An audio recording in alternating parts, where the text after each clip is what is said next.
Okay, we're live Okay. with Julia. I'm laughing because we were like talking on and on, like didn't want to interrupt her beautiful story. And I'm like, we're not live. We're not live. So this is Julia. She is like women's holistic health coach. Did I get that right? Yeah. Some beautiful stories that I had to make sure that you guys were aware of.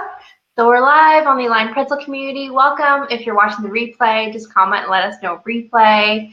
And I'm going to kind of let Julia take the reins and tell this amazing story because as she told me bits and pieces of it, I saw so much of myself in it already. And so I'm just going to kind of let her talk about it. And she is just like this wealth of knowledge. So if you have questions, drop them and I'll pass it over to you. Thanks, Nisha. Hello, everyone. My name is Julia. I am, like Nisha said, a holistic health coach for women mainly. I do help men also, but my passion really lies with helping women to empower and heal themselves through nutrition and natural remedies. So I'll kind of tell my history and my story of how I came to this work. And it really starts with, like most, and I apologize, Tanisha's going to hear a lot of this again. It really, I think for a lot of women growing up in Western society, our body image issues start very young.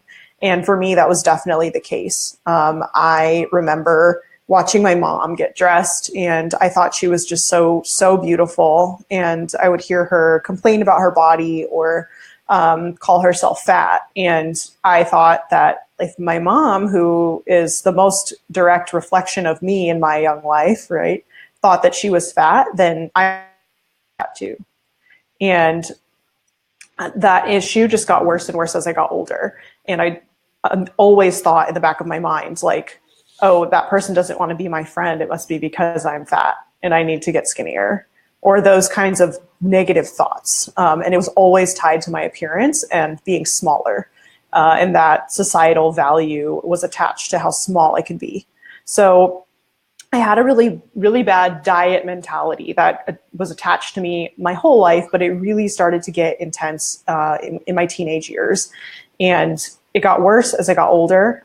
In college, I started to develop orthorexia. So I was addicted to exercising and eating what I considered to be clean or healthy food. And I wouldn't eat anything that was outside of the parameters I deemed to be good food. And I exercised like hours every day. And I got thinner and thinner, and people gave me more and more compliments. And I was just feeding into this vicious cycle of like, the thinner I get, the more compliments I get. So that must mean that my value is higher. And that's just there. I'll talk about this more later, but obviously that's just not true. But it was a very dangerous cycle that I was caught in. I was also at this time suffering from really bad anxiety and depression, and I didn't realize how crippling it was. I had anxiety attacks regularly, and I thought that that was just a part of being a college student. And I didn't recognize that those two things were definitely tied to each other. So over the course of this, I would go in and out of eating disorder behavior, eating semi-normally, thinking like I have a problem, I need to fix it, and then going right back to my old behaviors. So I left college, still orthorexic, went into the working world, met my awesome boyfriend, and would still go in and out of these things. And it was about like maybe 4 or 5 years into this that I lost my period. And at first I was like, oh, that's kind of a problem. Like, I should probably have one, right? And I asked a bunch of doctors and nurse practitioners and my father, who's an OBGYN, and all of them said, it's fine. Like, isn't it convenient to not have a period? It's great, right? And I was in my early 20s and not very educated about this. And I was like, oh, I guess that's cool, right? Like, I didn't have to buy tampons. I didn't have to worry about like when I couldn't have sex. I just didn't have a period. So after I was on the birth control pill for like 6-7 years and then went off of it not that long ago, a year ago but it was about a year into this not having a period that all these doctors were like, it's fine, like not that big of a deal. So I was like, they're the professionals. I'm going to let them just like, they said it's fine. So it's probably fine. And I'm just going to go along my merry way and go about my life. So I kind of wrote it off and didn't think about it that much. But I was really focusing on the fact that my eating disorder was getting really bad. And something inside me was really, really messed up. And I knew that I needed to fix that. So the fact that I didn't have my period kind of went to the wayside, and I started to work on fixing my eating disorder. And in fixing my eating disorder, which I'll talk about more in depth in a moment, I fixed the fact that I was missing my period. So after 2 years, I decided like, okay, this is like really messed up that I don't have my period. Like, I don't care what these doctors are saying. This is not normal. Like at the time I was 25, I was like, I'm a 25-year-old woman. I'm supposed to be the like hormonal gold standard of women. I should be having a period every 28 days. And so I started to just read everything I could. Like anything I could get my eyes on, I was reading it, listening to podcasts, taking in any resources I could. And I diagnosed myself with hypothalamic amenorrhea. So basically, I had run my hypothalamus into the ground by over dieting and over exercising for so long. My body just could not handle the lack of nutrients and serious stress I was putting it under. So my hypothalamus basically just said, like, we're not going to do this anymore, and shut down my reproductive system, because the message I was sending to my body that this isn't a safe space to have a baby. So all of my hormones were just like completely messed up. So over the course of fixing my eating disorder, I was able to heal my amenorrhea also, by healing my relationship with food, and simultaneously working on my relationship with my body image. My period also came back. And that was a wonderful side effect, obviously, but it was a pretty astounding, the impact that just working on my relationship with food and my eating disorder, how that really impacted so much of my health. And that's kind of how I ended up being a holistic health coach, was after going through that process and seeing how not seriously the healthcare professionals took my problems, and the fact that I wasted tons of money and time and energy on tests and labs and trips to the doctor and things I didn't need and didn't actually tell me anything, and ended up diagnosing and healing myself. I just don't want other women to go through that process when there are so many other alternative methods that are natural and help heal other parts of yourself also, that I knew I had to do this coaching. That's so beautiful. Like from the first word that you say, like you just resonate with people, like myself included. Like, yes, my mother had a horrible body image, and I took it on myself. I'm like, hell yes! Like, wow, yeah, I'm not alone in that. What do you mean? Yeah, yeah, it's so powerful. Yeah. So how did you like? Because of course, like through my process of doing mindset, I've recognized like that was her flaw, right? And that I need to release that. How did you recognize that? And then how did you shift it? Because I think whether you hear your mother say it or not, this is a huge problem for women in general, like just not feeling enough, especially in their own bodies. Yeah, absolutely. So I think how I recognized it was a lot of introspective like time with myself. I really had to kind of like dig deep and look at how I was thinking about my body, because of like I realized I had a problem with this eating disorder, and I know I wanted to fix it, and I wanted to be normal. Like I had periods where I would binge and purge also, and I just remember like one time I threw up in the bathroom, and I came out of the bathroom, and my boyfriend was like, "Did you just throw up your food?" And I said, "Yes." And he said, "Are you sick?" And I said, "No." And he was like, "Well, why did you do that then?" And I just said, I don't know. And I just started crying because I didn't have a reason. I just felt horrible. And that was kind of like a trigger point for me where I was like, this is messed up and I need to fix it. So the first thing I did to fix it was look at my actual relationship with food and my body. And when I was looking at my relationship with my body, I was like, why do I hate my body so much? Like, I have all these people telling me that I'm beautiful all the time, and I have this amazing boyfriend who's so good looking, and like, why can't I just get validation out of those things? Like, why do I hate my body? And I had to look back at my experiences as a young person and a child, and that's kind of where I came to that realization that it started there, and then it just snowballed, right? Like all these experiences that you have as a teenager. And going through puberty was like horrible. The body image issues that come up with that, developed really early, and that just magnified that even more. And then how I released it was actually more external than internal. I had a conversation with my mom about it, and that was really hard and definitely like brought a lot of tears. And I actually talked to my dad about it too, because he was like typical male, just making comments about like, maybe you shouldn't eat that, those kinds of things.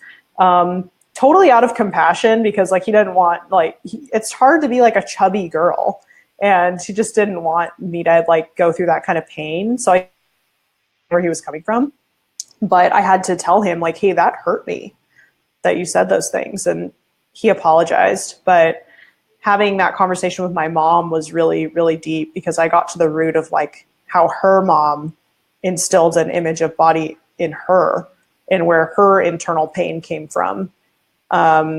So once we had that kind of like heart to heart, I was able to really like see her as like not just my mother, but like a woman. And also, like, this is going to sound like kind of crazy maybe, but like as a little girl too, and really empathize. And once I was able to empathize, I could release that pain. Yeah. Oh, I had something and I was like, I wanted to ask you about it and I forgot. Oh, yes.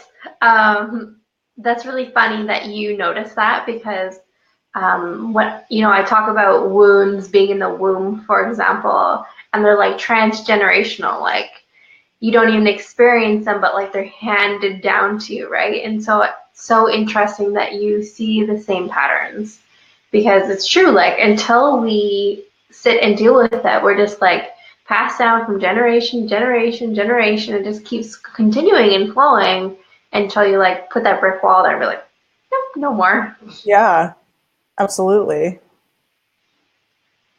I also really love how you said, because like I recognize this pattern in myself, but then have never really dealt with it, I guess. So it's interesting. You're illuminating parts of me that I need to work on as well. So thank you for that. Um, kind of obsessive exercising in college. I was a nurse, around 2008. And I found myself doing that too. And yeah, I've always been a curvy person, but I got like skinny for my body, right? Because I have hips of glory and I love that. That's so But awesome.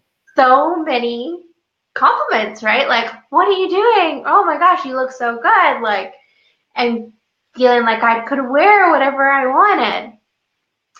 And as soon as like you let that go, it goes away, right? But it's totally like, yeah, you're so right. Like that external validation, it doesn't fulfill you. You think Yeah, it does. exactly. It's just like a hedonic treadmill of just wanting more and wanting to get smaller so you get more compliments and more affirmations from people. But I really realized that like that wasn't honoring me at all, because like similar to you, I'm more of a curvy person, and being that skinny took so much energy. Like so much time. I was constantly at the gym or constantly obsessing about food or thinking about what I wasn't eating. And it really like, it drew away energy from like just even being a person and being my best self, but also from my relationships with other people. Like I definitely wasn't the best partner at that time because I was so focused on myself.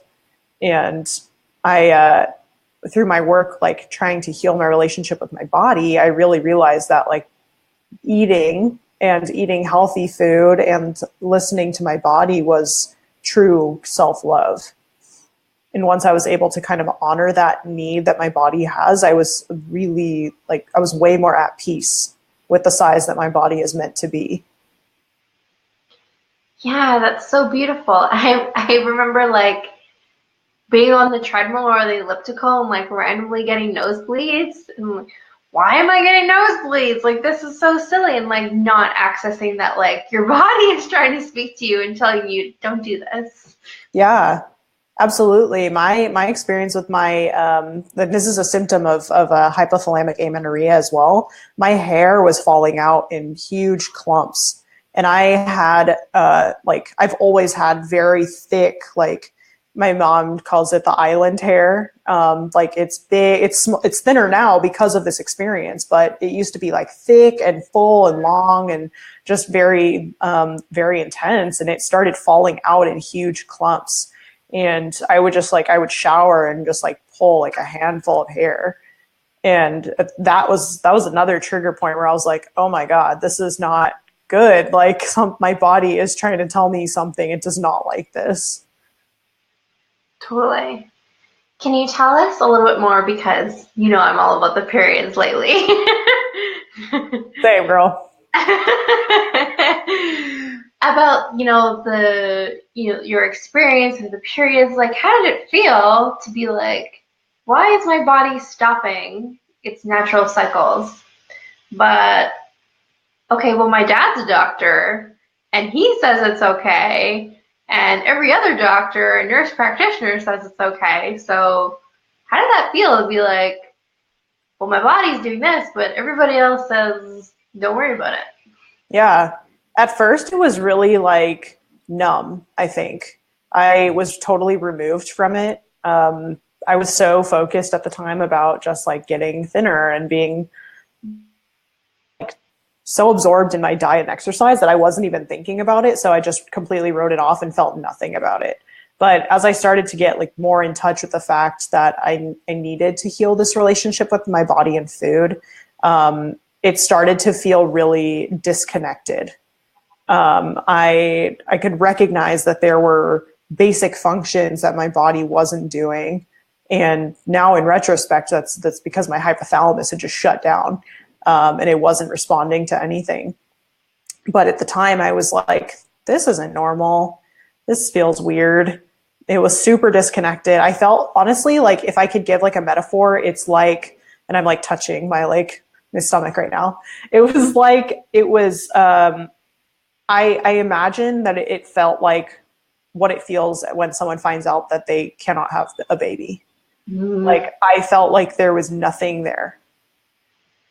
Like I had no connection to that space of my body. It was like I had had a hysterectomy. That feeling. Mm-hmm. And once I did all the education and I figured out exactly how or not exactly how, because there's no one right answer, but the things I could do to heal myself. And I started to move in the direction of healing. I started to get that feeling back, and it became an empowerment where I actually like felt that energetic connection with my womb and felt like it existed again and that I was in touch with it. And I knew when I was going to get my period back. Like I felt it, that it was coming, and I was exactly right. Like I could feel it exactly when it happened. So it was a pretty like empowering and incredible experience, to be honest. So beautiful. For the non-health professionals and in the room, Yeah. would you mind explaining what the hypothalamus is and why does that connect? while I fish for my charters, so Yeah. you don't get cut off. Sorry, I was traveling No, yesterday and my battery's gonna die, and I never want this conversation to end. So. oh, you're good. Go ahead. Yeah, no worries. Um, so the hypothalamus, so I'm not a medical professional either. I have just done a ton of research. But the hypothalamus basically is the control center for your hormones and functions like sleep, a lot of your involuntary actions like breathing, um, and handles your hormone regulation and your endocrine system. So when you are in a chronic state of stress, it handles your cortisol levels.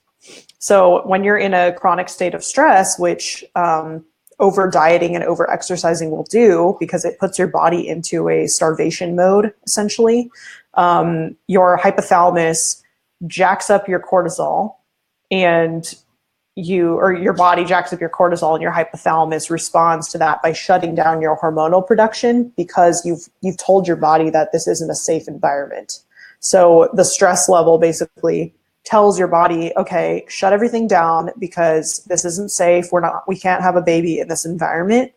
So non-essential functions get shut down basically, and you don't need to reproduce to live. So that's one of the first things that and then it goes down the list of other things like non-essentials, like my hair started to fall out. It's a non-essential thing. You don't need it to live, so it goes away. Your nails will get really brittle.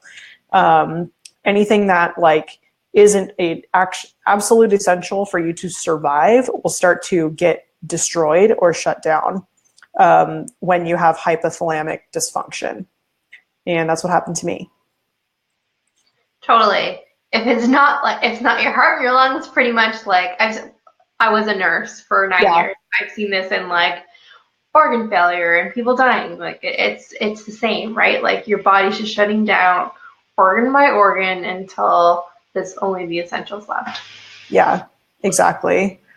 And it was it wasn't as dramatic as it could be, but it gets pretty serious with hypothalamic dysfunction. Like said, like it'll just slowly shut down things until you're withering away to nothing. It also like kind of tangential, but because the cortisol levels were like skyrocketing, and then your cortisol levels will get so high that you'll run out basically, and then it'll go extremely low. So you'll just have this like extreme hormonal imbalance. And that's what was happening to me. So my anxiety levels were so high. I was just constantly anxious and worried about something or other. And it like the smallest things would set me off. And it really took getting back into this place of balance and peace until I was able to like not feel that anymore. Like I don't even consider myself to have anxiety anymore because I haven't felt it in such a long time at this point.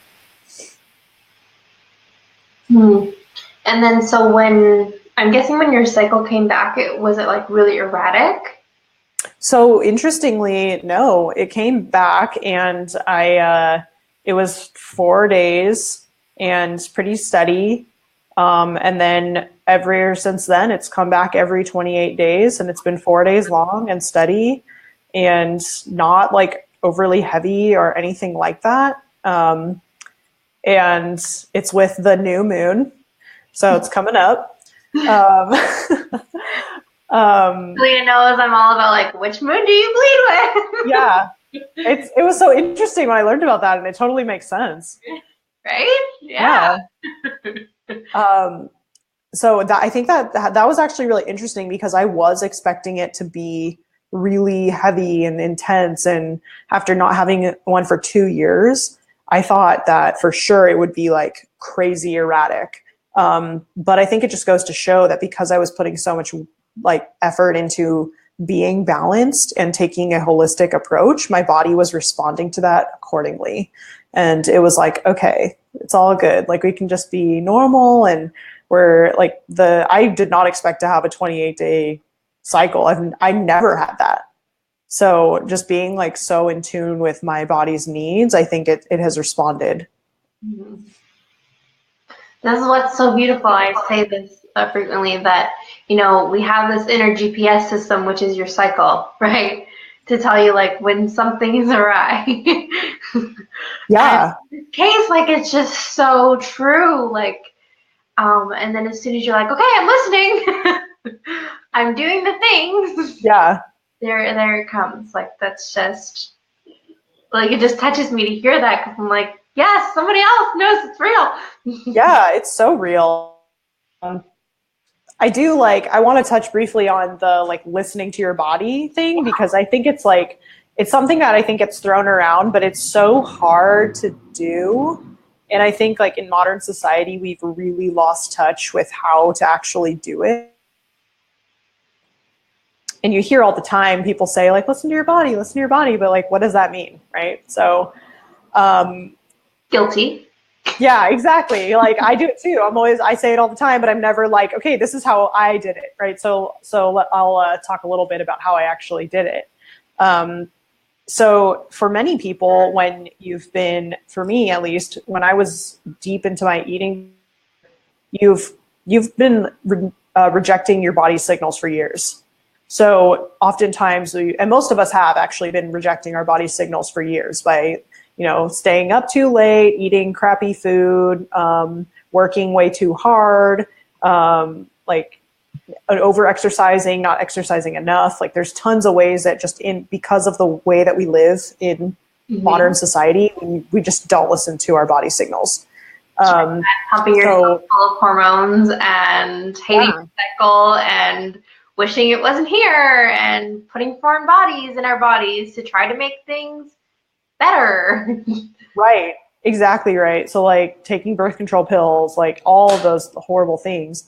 Um, so in an effort to start to listen to my body, I kind of had to go in the complete opposite direction of the way that I had started. So I had gone so far in the restrictive direction. I had to go so far in the other direction to balance that out.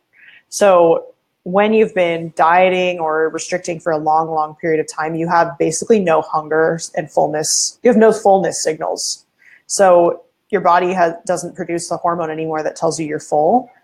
So there was definitely a period of time where I was just eating whatever I wanted and however much of it I wanted to eat.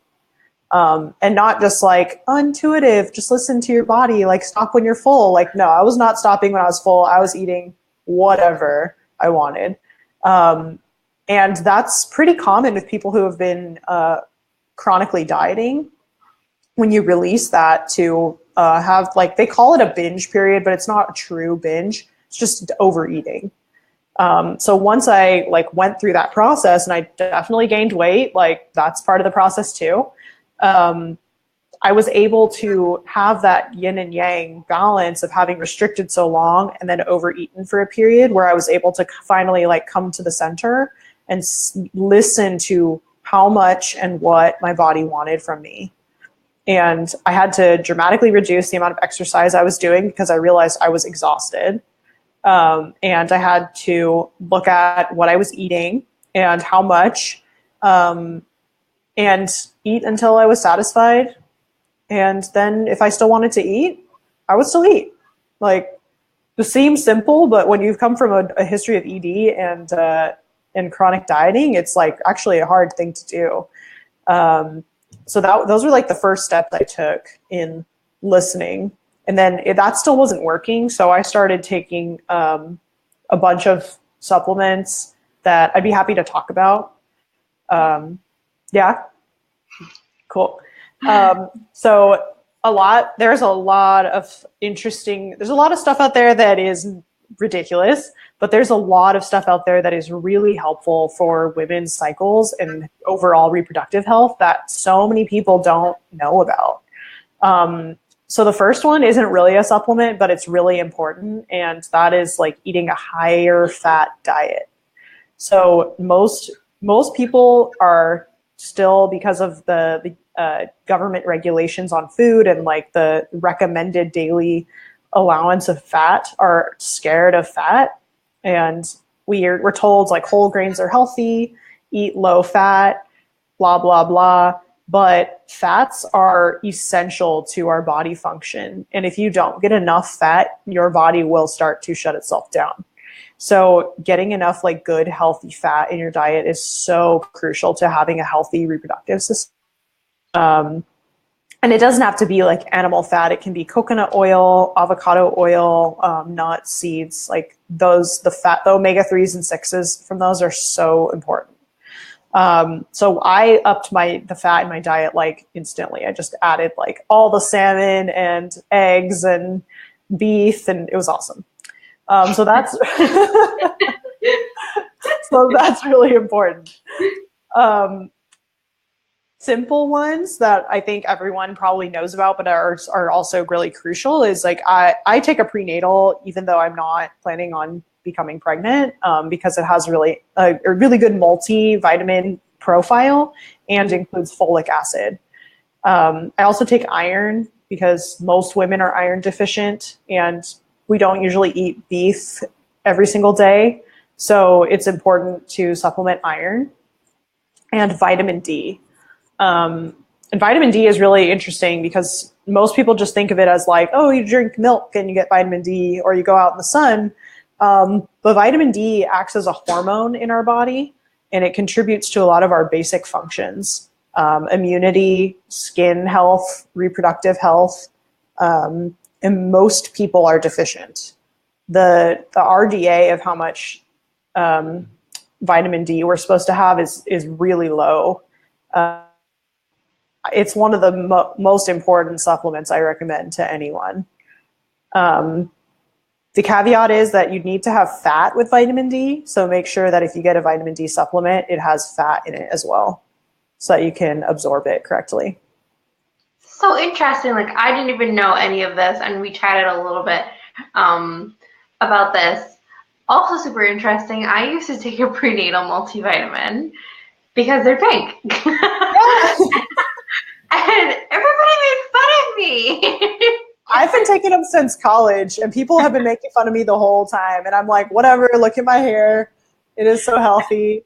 Like, I'm glad you mentioned that. That's something I've totally let go of my life. I haven't like really been taking any supplements really, unless I kind of felt it was needed at the time. So I'm glad you brought that up. Cool. Yeah, I think like I would say for most people, like these necessary, or if you have a very healthy diet, and I would say like at least like 6 to 8 servings of vegetables a day. Like most people don't get that, so the supplements are really helpful. But vitamin D is like crucial. And can you define a serving? Because I've heard so many different things. Yeah. So for vegetables, it's a fist size is a serving. And that's for non-starchy vegetables. So green or red or orange, like no potatoes.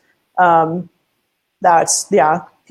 think people still think potatoes are a vegetable, or count as a vegetable, but they definitely are a starch, which is fine. We need starches too. But a serving of vegetables would be about a fist. And same for fruit too. And a serving of protein, also a very, very important part of our diet, would be a palm size. Okay, cool. So, so some other supplements that I took that I think are, and I have seen other women have success with them too, are maca root, which some people have a really poor reaction to maca root. So it's definitely like a trial and error thing, but I loved it. It gave me really good energy. And it has been used for thousands of years to balance hormones. So that can be very helpful. And then I also really enjoy adaptogens. So this is kind of a body of supplements that can be anything from like reishi mushrooms to ashwagandha, holy basil, rhodiola. There's a whole like body of them, but basically adaptogens act as a thermostat in your body. So if you're too too hyped up, they calm you down. And if you're too calm, they kind of up your energy a little bit. And if your hormones are in, hormone like this, say your cortisol's too high, it'll basically like evens everything out. So it's really because they affect everyone differently based on where your hormones are and what your internal like situation is. So those can be really helpful too. Oh my God, I need me some of these. Seriously. There's a really, really cool adaptogen company called Four Sigmatic, and they make a reishi cocoa mix, and I have it like every night. It's so good. I'm so looking into this. Awesome. Hopefully I can get this stuff in Canada, because sometimes no dice. Yeah, that's got to be super frustrating. No joke, I just drove to Idaho for cat food. Like, this is my life. Oh my God. You would think with Amazon being there, they would figure it out how to get like everything there. Yeah, I think like some things you can, but it's like often double the cost. Like, That's so annoying. this even with like shipping, for example.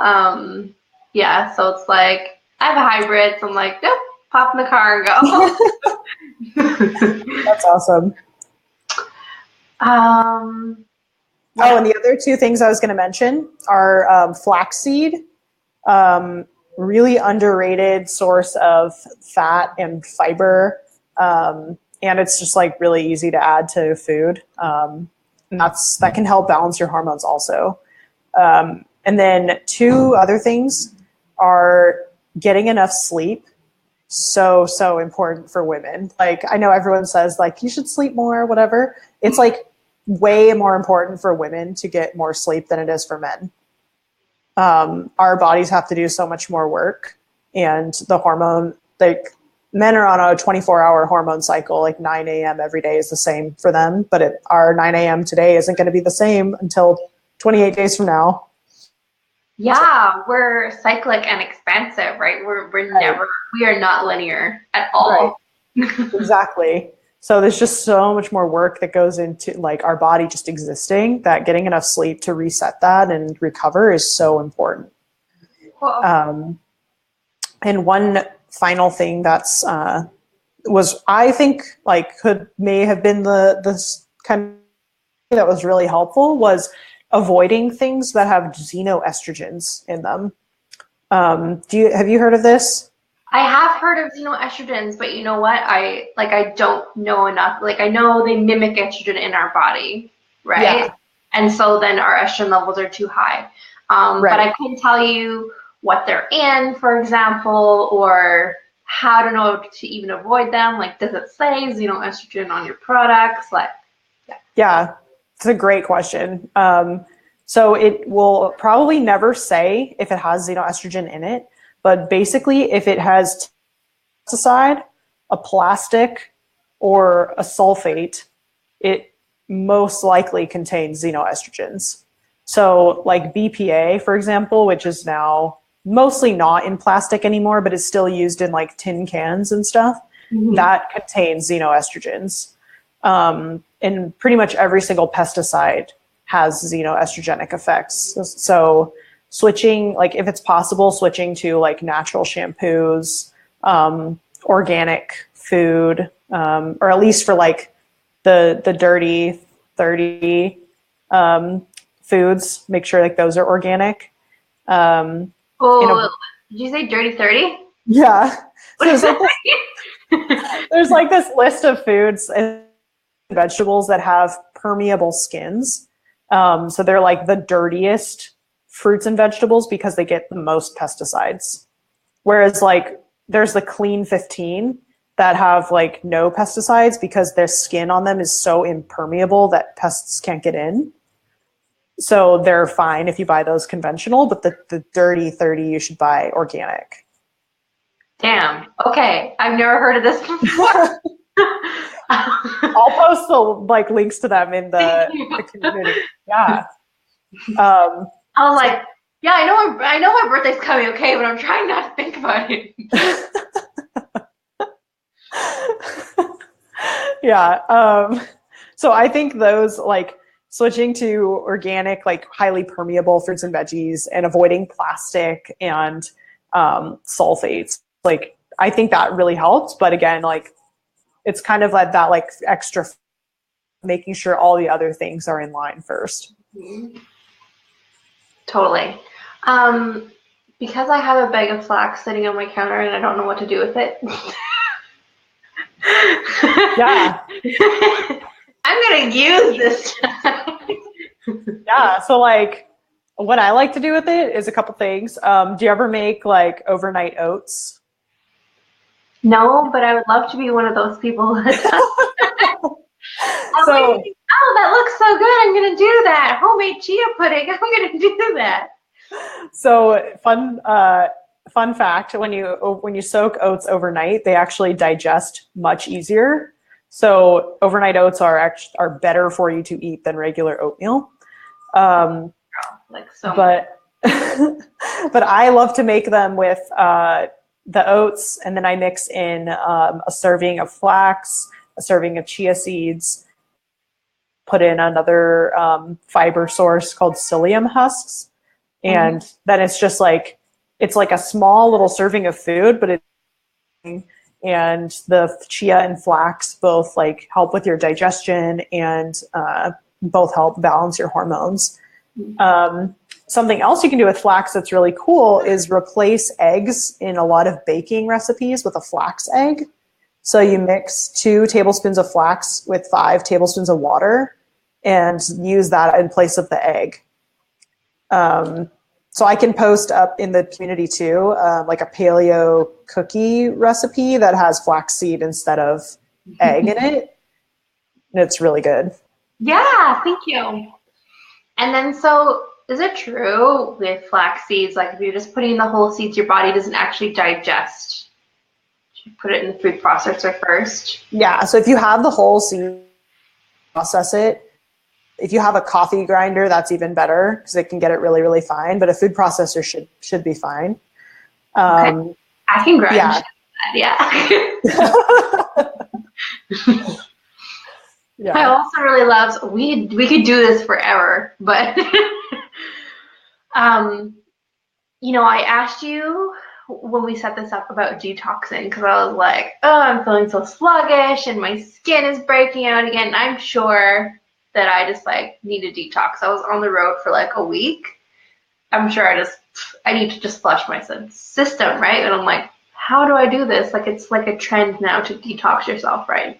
Yeah. Sure, there's a bunch of ways, but I don't live somewhere where we can have like saunas and stuff. Where I live in a really, really rural area. And your mindset on detoxing was perfect. And made me like have this nice balance of let's have a little bit more soup. Yeah. And not go so extreme with it, like middle of the road. So could you please share your mindset on detoxing? Yeah, And diet absolutely. in general, really, I guess. Yeah. So I'm definitely on diet right now because I just think it creates a like slightly a problematic mindset. I think there's totally a place where you can want to lose weight or improve your body composition from a place of love, but so often the diet mentality comes from a place of body hatred, and that's just like not healthy. But the detoxing thing, I really just think that it's like I don't want to tell anyone what to do. I think everyone can make their own choice, but really your body is set up. It's such an incredible piece of art, and it is able to detox itself. Like your liver and kidneys exist, and that is to remove toxins from your body. So there is no need to detox. If you are fueling your body with healthy food and enough water and exercising and getting some sunlight, your body is going to naturally detox itself. If it didn't, you would die. So there's no need to do extreme things like juice cleanses or like, I think there are actually good protocols and good times to do prolonged fasts, but most people don't need to do that to like detox. They just need to eat some more vegetables and some more water. And that would probably be good enough to get your body back into a healthy spot. Awesome. And so if you want to find out more about like how to regulate their periods or like getting into your best state of health or dealing with exercise regimes and your body positivity, where can they find you? Yeah, absolutely. So you can find me on Instagram at Positively Disruptive Wellness, one word. And I also have a Facebook group by the same name. It's titled Positively Disruptive Wellness, Eat Well, Move Often, Love Yourself. And I can post the link to both of those. Awesome. So if you have questions, please drop them on the replay. Maybe tag Julia. She is in this group, so she can come back and answer them. Connect with her, join that group. It's a huge resource. She's a huge resource, as you can see. I want to like connect our brains, pull everything. And also you have a little bit of a challenge this month. Yeah, I think people would benefit from that. Yeah, definitely. I am running the February Love Yourself Challenge in my group. It's actually both on my Instagram and in my Facebook group. And it's just a small action to take every day to improve your relationship with yourself and your body so that by the end of the month, you love yourself more. Beautiful. Okay, well, let's thank Julia for her time and thank everyone for watching live and the replay. This was so awesome. We definitely have to do this again. Yeah, definitely. This is super fun. And thank you so much for having me. Of course. Love it. Okay, we'll talk to you guys real soon. Bye. Bye.